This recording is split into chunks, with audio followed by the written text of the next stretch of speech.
welcome to the next section of our reading of Given to the Prince. We will probably have this one and one more, and we will be finishing this story. And then I want to let everyone know that a week after I have posted the final reading, this entire book, all the videos under this playlist, will go under the members only section. And so if that's something that you're interested in, is continuing to visit with me as I read the books that I write, you might want to consider joining as a member only. It is a fee. It is $2.99 a month to do that. The other thing that we'll be doing on the members only videos is this project right here. Now this is some appliques that I rescued off of a pillow sham that I thrifted. I cut them out and I'm going to be slow stitching them onto this gold background fabric that I have here. And these videos will be also in the members only section for this project. Okay. All right, let's get into the reading here of Given to the Prince.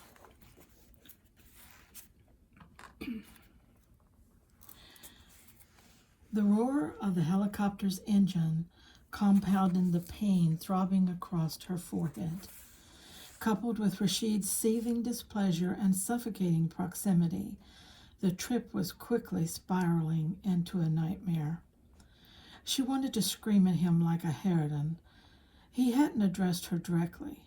The rat knew, by not speaking to her, he effectively cut off her avenue of communicating. She could force a conversation, but breaking more of his rules in public wasn't going to get him to listen to her arguments. If she didn't get back to her own world soon, she would go crazy. Nothing about her was working right anymore. Her heart, her mind, nothing. She hated the desperation growing within her and hated the man who'd stormed and ravaged her security. Somehow, in the space of a few days, he dismantled what she'd spent the major portion of her life building. "Princess," said Cauliflower, "we are fast approaching the palace. In a moment you will have a good view of your new home. Your husband's primary residence is called the Sand Palace." She glanced at Rashid and found him watching her. In defiance, she transferred the full impact of her personality upon Cauliflower. Raising her eyes on a level with his, she favored him with a beaming smile, one she hoped rivaled the radiance of the sun-drenched morning. "You are very considerate to offer me this information. Others, sad to say, do not possess your degree of kindness." She shot a meaningful glare toward Rashid and then returned her attention to his friend. "How did this place come to have such an unusual name?" "Victoria," interjected Rashid. "You will show proper respect by lowering your eyes." "My lord, the princess means no offense. I would be pleased if you would allow her to assume less formal manners in my presence." Rashid was quiet for a tense moment and then relented. "If you wish." Cauliflower turned to Rashid. "Would you like to answer the princess's questions, or shall I?"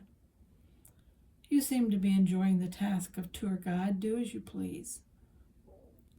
Victoria enjoyed the hint of jealousy smoldering in her husband's reply. She leaned a little in Cauliflower's direction as she spoke. "The original palace compound is over 600 years old and was built around a large oasis 5 miles from the city of Jannar. The palace served as a royal residence and fortification for the Sultan of that time. The outer walls are coming into view now." Victoria looked in the direction Cauliflower indicated. A small walled city appeared, Inside the massive outer wall was one large and 4 or 5 medium-sized buildings, a good-sized lake surrounded by lush vegetation, and several smaller pools and gardens filled with the rest of the area. The Sand Palace was a fitting name, as it sat alone, surrounded by miles of desert. The one modern addition was the paved highway leading to a set of gleaming golden gates, the only opening in the outer wall. What are all those buildings used for? The larger one is your home. The smaller one next to it is my residence. The building closest to the Tiger Gate is the Royal Library. Prince Rashid has opened this to his people. You may enjoy searching through its many old and rare books. The other buildings house apartments for the governmental, medical, technical, and clerical staff, as well as offices. It's awesome, just like a city. There must be a large number of people living inside the complex. Yes, quite a few, but the palace area is completely private, and the security measures, though complex, are not invasive. Tighten your restraint, Victoria. Our pilot is landing, growled Rashid. She did as he asked and returned her attention to Cauliflower. Thank you for your kindness, Cauliflower. I hope one day soon you will find time to take me on a tour of the library. Informality does not encompass such a request, Rashid said contemptuously. Married women are never escorted by men not of their family. Well, excuse me. She drew out the short sentence in contempt and elevated her chin another inch. Where I come from, men are not so insecure that they find it necessary to police every movement of their wives, are so needy they exclude every other male from her association. And the women of your world are in constant threat of battering, exploitation, and rape, a situation you will not find here, because the men of this country control and protect what belongs to them. Now, just a minute, Victoria began. Excuse me, but we are on the ground. Does anyone wish to depart? Asked Cauliflower. In her anger, she'd forgotten about Cauliflower, who directed his question to Rashid. By the smoldering look on Rashid's face, he didn't appreciate the shameless grin that accompanied Cauliflower's inquiry. She geared for intervention on behalf of her ally, but relaxed when she realized Cauliflower took no exception to Rashid's militant manner. If she knew him better, she would almost think he was enjoying himself at Rashid's expense, which would make him either very brave or very stupid. Rashid unlatched his safety harness and prepared to depart. Ignoring her completely, he stepped past her to exit the helicopter.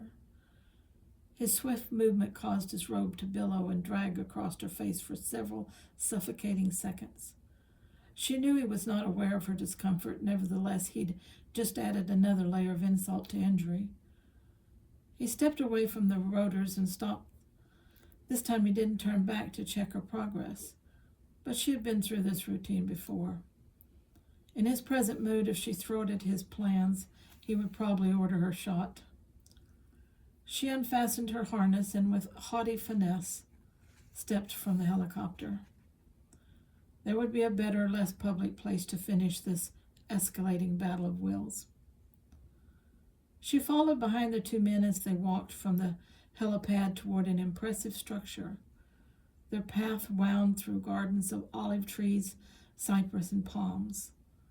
The walkway, bejeweled by the intense coloration of blooming roses, lilies, and oleanders, was every bit as magical as Dorothy's yellow brick road. Fascination slowed her step as she approached a large terrace. Its polished marble flooring resembled a large stretch of shimmering water. Immense cages of exotic birds sat among potted lemon and fig trees throughout. A profusion of flowers hung in suspended groupings, and the entrancing sound of cascading water lent music to the scene. Carved marble pillars and Moorish arches framed the setting like a priceless painting. "Does the water terrace please you, princess?" questioned Cauliflower. Victoria, transfixed by the paradisiacal beauty, had completely forgotten about the two men. "The exquisiteness defies description. I'm speechless." Rashid turned and stared at her with a stony expression. "If I had known what power my home would exert over you, I would have brought you here earlier. Now please keep up. I have important people waiting to see me." Her name was obvious not on that particular list. Before she could think of an adequate put-down, he turned his back and disappeared through a large arched entryway. With no other option, she followed and found him standing just inside the opening with a woman by his side, her robe and head covering doing nothing to hide her stunning beauty. "Victoria, this is Naja. She will take you to our private quarters and see to your needs. Her English is excellent. You will have no problem communicating your desires. I will join you when I have completed some necessary business. You may go." She tightened her lips with suppressed indignation. How dare he dismiss her as if she were a disobedient child banished to her room, especially in front of the woman who stood with such dignity by his side, a woman far too beautiful and close to her husband for Victoria's liking. She shot Rashid a withering look and allowed Naja to lead her from the reception hall, only allowing herself a brief glance at its domed ceiling where frescoes depicting gardens and fountains emerged. Carved cedar paneling ornamented with gold, lapis lazuli, and mother of pearl covered the walls.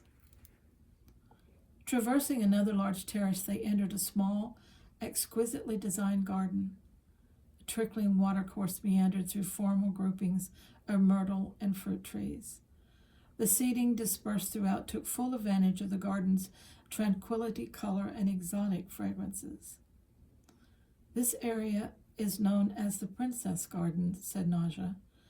"It separates the prince's private residence from the public area of the palace. Formerly, this whole section housed the women's quarters or harem. Prince Rashid's father converted its use after his marriage." "Do you mean Rashid's father only had one wife?" "Yes." "What about Rashid's grandfather?" "I believe Prince Mustafa possessed 3 wives and several concubines." That explained a lot. Her pig-headed husband came from a long line of men who thought of women as ornaments, much like the caged birds on the water terrace. Through these orchards, you will find 2 lounges, a food preparation and dining area, and several sleeping and bath areas as well. As she talked, Naja led her into an elegant lounge, which surprised Victoria completely. After being surrounded with round beds, satin walls, and gold trim, the creamy earth tones and cosmopolitan furnishing of this room made her feel like she were in her own New York apartment. "These rooms have recently been redecorated especially for your pleasure. Prince Tavar has arranged a wardrobe along with accessories, jewelry, and personal items for you as well. You will find everything arranged in your dressing room. A light luncheon has been prepared and is waiting for you in the dining room. To facilitate your good health, your husband suggested you might find a bath followed by a rest period most beneficial." Victoria tightened her jaw, but managed a civil response. "You've been most helpful." As for Rashid, he could jump in the nearest pool. She would never make another decision if he had his way. Is there anything else you desire, Princess? Yes. Is there a telephone in this apartment? They are located both in the sleeping area and here in the lounge on the desk by the terrace. Thank you. I don't think I'll require anything else right now. My pager number is on the list by the telephone. It is my great honor to serve you, Princess. Naja bowed, backed up several steps, and then turned and disappeared through the archway, leaving Victoria more uncertain than ever. She could not have written herself into a setting more alien than this. Not wanting to sit down to a cozy lunch with Rashid, she went in search of and located an elegant dining room whose sideboards overflowed with sumptuous platters of food. There was enough for her and 20 absent guests.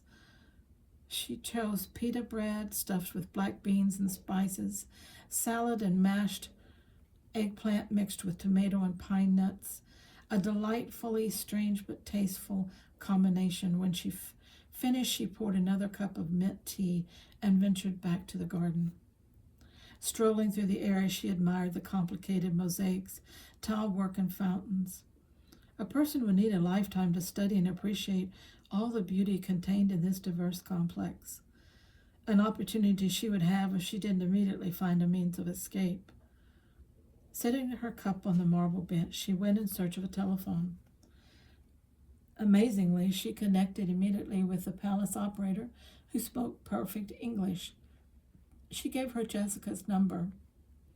Hello? Jessica, it's me, Victoria. Oh my gosh, I've been out of my mind with worry. Are you okay? Where are you? Has anyone hurt you? I've tried to come after you, but I couldn't get a visa into Ahalamin. I'm sure that repulsive collie person is responsible. I finally called my brother, the one with the FBI. I just didn't know how else to help you. I'm so sorry. Jessica, slow down, said Victoria. Okay, but are you all right? Yes, I'm safe and unharmed. I could not call before because we were in a desert camp. We arrived at the palace today. Camp? Victoria, are you sure you're okay? He's not abusing you or planning to sell you, is he? I've heard of those things. Jessica, please calm down. I'm safe in Rashid's palace outside the city of Jannar. I need you to contact the American embassy for me. My brother said he was going to call them first. Have you not heard from them? Not yet, but I just arrived, so they may contact me soon. Oh, I almost forgot. I've got to tell you about Aaron. Aaron who? Asked Victoria hesitantly. Your little Aaron, of course. Why else would I mean? Or who else would I mean? How do you know about Aaron? Miss Towers has been frantically trying to find you. Your secretary gave her my number. How could you not tell me about those adorable kids? I'll explain later. Now tell me about Aaron. You've got to get home right away. You've just got to. The panic in Jessica's voice struck terror in Victoria's heart. Jessica, what's wrong? He's been in the hospital for over a week with some kind of influenza. You must come home. I'm doing what I can, but he needs you. I sent faxes to the palace. At least I hope they went there. My brother got the number for me. I didn't know any other way to contact you. I hope I didn't make things worse for you. You did fine. I'll be home soon. Are the girls all right? Yes, just worried about Aaron and missing you. Tell Aaron I'm coming. Please stay with him until I get there. You will hear from me in a few hours. Victoria's hand shook as she replaced the receiver. Panic and fear gnawed at her insides. Somehow she must make Rashid listen to her. As if she had conjured him up, he walked through the archway, divesting himself of his robe and headpiece as he advanced. Placing some papers on the table beside her, he gave her a curt nod and headed for the kitchen. She followed him. I hope you found the accommodations comfortable, he said. Have you eaten? Yes, to both your questions. Now, could you please listen to me, Rashid? I need to get out of here. I am tired, hungry, and not at all pleased, Victoria. I've just called Jessica, and there's an urgent situation I must get home to deal with. I talked to your father earlier. He did not indicate there were any problems. My father doesn't know everything, and besides, he has nothing to do with this. Victoria's voice rose considerably with her intense need to make him understand. You would do well to remember to whom you speak and adjust your tone. She wanted to scream louder, but lowered her voice instead. Look, Rashid, this is important. I need my passport and a flight home. No. She wanted to wrap her hands around his stiff neck and choke him. Tucking them behind her back, she controlled the urge to throw something at him and his hard head. She knew him well enough to know he wouldn't respond to an aggressive female. I need to go. Someone I care about very deeply is ill. I need to go home and help. Rashid stopped filling his plate and studied her gravely. If you will give me the person's name and circumstances, I will have the best available assistance there immediately. I need to go myself. In that case, I will settle my responsibilities as quickly as possible and take you. Who is in trouble and what are their needs? Someone I love very much. They are in the hospital and they need me personally. I can't wait for you. I must go to them now. Why are you being evasive, Victoria? Is there something you do not wish for me to know? Victoria wished she could tell him the truth, but she was afraid. He held legal status as her husband, not to mention the unlimited power and authority his position afforded him. He could interfere or, even worse, sever her connection with the children. She couldn't take that chance.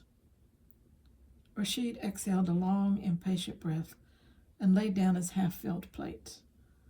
If you will not be honest with me, then this conversation is over. You will not be leaving now or later.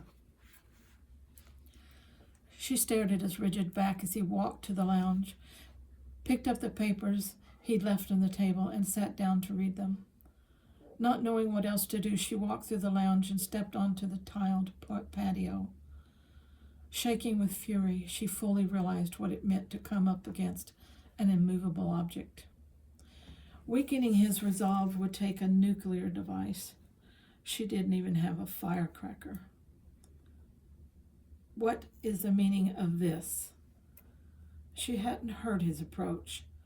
Spinning around, she found him directly behind her, his face a thundercloud as he shoved several crushed pieces of paper in front of her. Who is this Aaron? He spat acidly.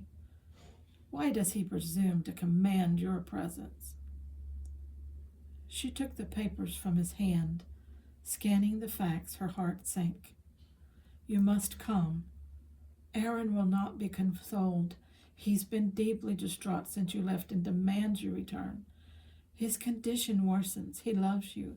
You must come home. Rashid's accusing glare impaled her, his eyes spitting black fire at her. A hopeless silence hung like the blade of a guillotine. She knew this static instant in time would be the defining moment in her life. She needed to make a decision and accept the consequences. Aaron is my heart, the one I want to be with. I belong to him first. You have no right to hold me against my will, no right to steal what belongs to someone else. His fingers bit into her shoulders as he lifted her. Then he shook her like a rag doll, her toes scraping the floor. You dare to throw this in my face? You gave yourself to me, joined your soul with mine, and now you dare to tell me our joining meant nothing? The pain in his voice pulled at her, creating in her heart a need to erase the bewildered shock darkening his eyes. She hated the guilt burdening her conscience and the man who forced it on her. In a cauldron of despair and disgust, she threw her words at him like daggers. You forced me. It meant nothing because you forced me. Steely hands released her shoulders and wrapped around her throat, pushing her head up. I could kill you for those words. You were never forced. I took what you gave. You welcomed the taking. You begged for it. Victoria reeled from the truth of his words. In pain-induced rage, she held one desire: to cut the ground from underneath him, to break him, to be free. I did what I had to do. What defense did I have? What did you expect me to do? Just because you married me didn't give you the right to take what wasn't yours. They put men like you in jail where I come from. He stared at her in unnerving silence, as if his brain could not process his words. Her stomach twisted in hysterical agony. The pain she was inflicting was obvious, but she couldn't stop. You forced me. You know better than a rapist. The shock of her words reeled his head backward, as effectively as if she struck him a physical blow. The same blow slammed into her as a splinter of sanity returned. She just perverted the most beautiful moment in her life, and in the process brought the man she loved to his knees. His lips moved with no sound. A mask of revulsion covered his face, and in his beautiful eyes lay the shattered pieces of a proud heart. Misery turned to physical pain as it seared through her body. She wanted to close her eyes and shut out the evidence of her cruelty, but she couldn't. Rashid's shoulders slumped. His desperate gaze searched her lips as if expecting them to take back her unspeakable words. In wretchedness, she watched the fire in his eyes die, the ebony brilliance turning to a cold, black emptiness. His hands jerked from her throat as he spun on his heels and retreated to the far side of the room. His chest rose and fell with his labored breath. Her heart bled for him, for both of them. Much too late, the purity of hindsight tore through her. She had just made the biggest mistake of her life. She tried to speak, but her locked throat wouldn't open. He continued to stand rigid and still. Only his hands moved as he clenched and unclenched the fists hanging at his side. Finally, she watched him draw a deep breath, as if pulling air from the deepest part of the earth. Without looking in her direction, he walked to the side table and lifted the telephone. In what seemed only a heartbeat, Khalifar stepped through the entrance, his eyes darting quickly from her to Rashid. You sent for me, my lord? Yes. Rashid, with his back to both her and Khalifar, spoke as if life or death hung on the balance of his words. The princess will be returning to New York today. You will accompany her and see she arrives safely. Then he turned and walked toward her. Never at his most arrogant and angry moments had he looked at her with such coldness. His lashes glistened with moisture, and a lone tear clung stubbornly to his cheek. Her life force slowly and irretrievably drained away, leaving her weak and empty. Rashid, please, let me explain. I didn't mean Silence! He cut her off with a slash of his hand. His unblinking glare held her in place as he gave one more command to Cauliflower. On your return, you will inform the Ministry of Customs that my wife's travel permit is canceled. She is never again to enter Ahalamin. Is this understood? Yes, my lord, stuttered Cauliflower, his voice strangled. Rashid's emotionless eyes touched every inch of her, as if he were deleting her from his memory, pixel by pixel. The single tear on his cheek took a suicidal plunge, and she watched as it spattered on the polished tile beneath her feet. He backed up 2 steps and, with a regal nod of his head, bowed to her. With a voice slightly stronger than a whisper, he destroyed her. I have given you what you most desire. It is finished. Turning, he walked through the arched doorway, giving her back the control she'd craved. With her own request, he'd cut away her heart. Gasping, she clutched her stomach with one hand and reached toward his retreating figure with the other. Victoria pulled her legs under her and rested her head on the back of the chair. The same jet which had brought her to Ahalamin was now taking her home. Home. The expression echoed through her head. Only now did she understand the full meaning of the word. Her heart was with the man of the desert who'd locked the doors of his kingdom. She could never go home again. Would you like something to eat, Princess? She had no idea how long Cauliflower had been standing next to her. No, thank you. Victoria managed a fragile smile. If not for Cauliflower's solicitations, kind manner, she would not have survived this long. Within 2 hours of Rashid's decree, his wishes had been executed, politely removing her from his life. The chilling efficiency made her shiver. Are you cold, Princess? Do you wish me to adjust the temperature? Asked Cauliflower. No, I'm fine. She looked up at him. What will happen now? Will he divorce me? I cannot say, Princess. I am sure the prince will do what he thinks best. He will never forgive me. I will never forgive myself. Deep, racking sobs gurgled from her throat.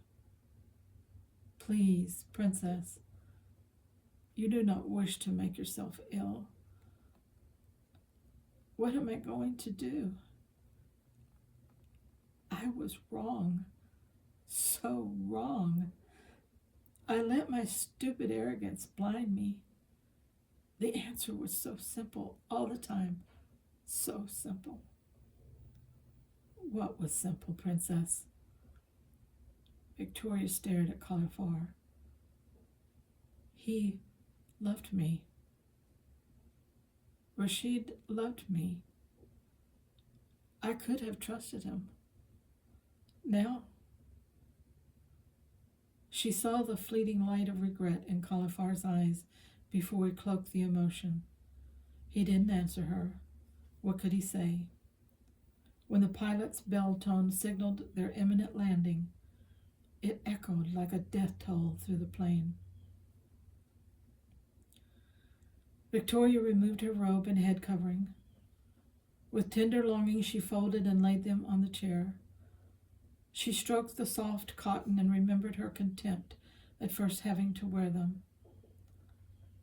How close-minded she'd been.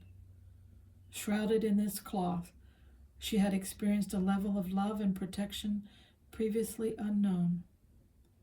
Were such garments so different from the business suits she wore, or the robes of judges and scrubs of surgeons? Did they not all define the position and respect due the wearer? Was one better or more acceptable than another?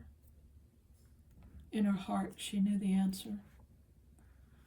Taking her hand from the garment, she strode toward the exit. Cauliflower discreetly cleared the necessary security requirements. Early at her request, he'd sent a message to Jessica informing her of their impending arrival. A limousine is waiting whenever you are ready, Princess. A car won't be necessary, Cauliflower. I'm sure Jessica will have secured a taxi. Victoria placed her hand on his arm. His muscles tensed, but he didn't pull away. You have brought me safely home, just as Rashid instructed. You have done all you can for me. Princess, his voice cracked. I remain your loyal servant. If you would... He gritted his teeth, as if to forcibly hold back words better left unspoken. Remember who you are, Princess. Ahalamin's Princess of Fire. Victoria! Jessica shouted as she tore through the lounge.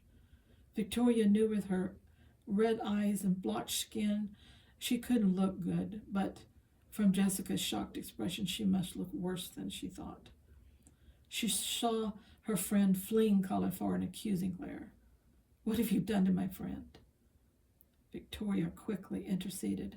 No, Jessica. Cauliflower's been a true friend. Don't blame him. Jessica, still eyeing Cauliflower with contempt, was not convinced. Well then, what did he let that prince guy do to you? I assure you, my present state is entirely my own responsibility. Turning to Cauliflower, Victoria attempted to say goodbye. I thank you again for your kindness. This is harder than I thought. It's because I am your last link, Princess. As long as I am with you, you have a connection with him. But I am sorry. I must return to Ahalamin.